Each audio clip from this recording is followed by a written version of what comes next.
The thought that our lives are a gift from God is in fact one of the essential points of revelation.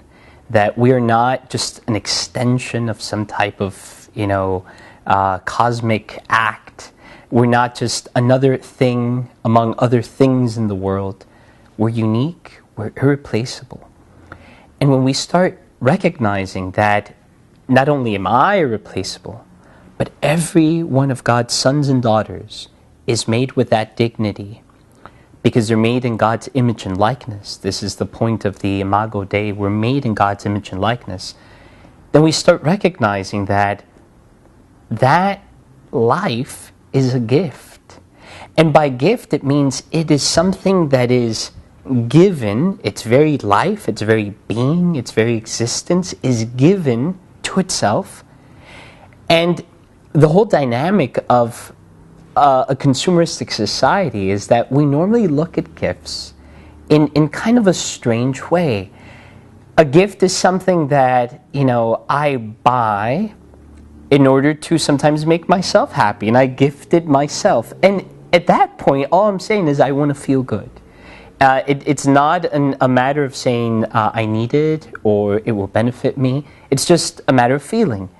The same thing goes when, for example, Christmas comes around, and there are people that go into all sorts of debt in order to, they say, try to show my family that I love them.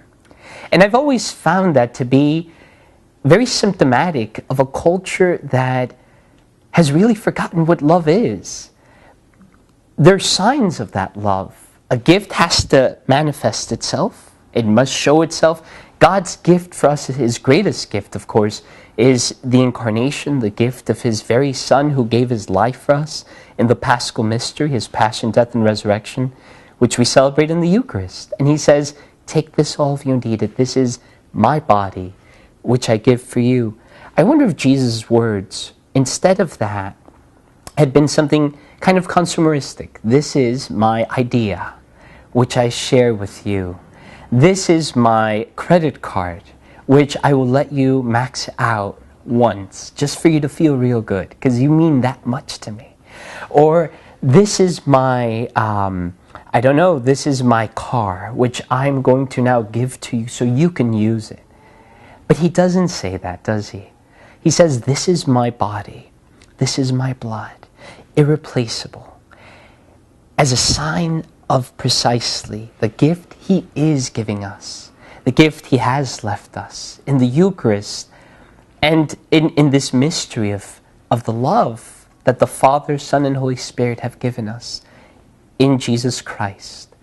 So it's kind of a paradox that a gift has to manifest itself, but at the same time, not all manifestations of that gift are equal or are, in John Paul II's words, authentic. Authenticity is one of the key signs of how a gift will bear fruit. If a gift is authentic, its qualification in a sense is that it bears the fruit of actually creating this relationship, creating this sense of, in a sense, permanence between the I and the other I to form that we. The permanence, of course, we call love. Now, we might say we don't love everyone in a permanent way. I may love a friend until, let's say they move away from me. But if the one who is the reason for that love to come to be is Christ, then what we have is, in the notion of a gift, the opportunity to embrace Christ in the concrete, in the particular, but only when that gift is authentic. What happens in our consumeristic society, or with the consumeristic mentality, is that sexuality becomes another expression of how I want to be loved, or how I want to show that love, but it's not always authentic. Because in order for it to be authentic, there must really be an authentic totality of giving of oneself. It can't just be piecemeal. It can't just be as if Jesus would say, I'm giving you my idea, or I'm giving you some money for you to do this, or I'm giving you, let's say, my exposed body so you could look at and see, the body of the Lord.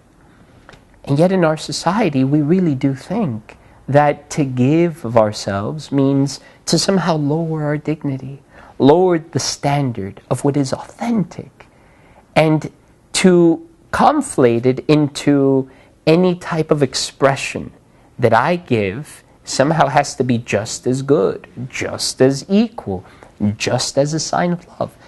But the challenge here is authenticity. What is authentic? And in that we have to look at the words of Christ. This is my body. This is my blood. I give it for you. And that's what makes a gift authentic. There's a genuine giftedness which creates now a receiver that is grateful and now enters into a relationship. In consumerism, you could say, thank you. You could say, here you go. But it doesn't create the communion. It creates a fast food mentality where you go in, you say what you want, you get it, and you pay. You say, have a nice day, you go. Communion with God creates a covenant relationship in which we enter into the relationship of the way Christ has given himself to me, I must return that gift. And exactly in that same quality, in that same type, he gave his life for me. I now encounter his life in the gift of himself in me, and I could do nothing more but return it to him as a sign of love, or respond to it. Might be a better way of saying than return. A response from that.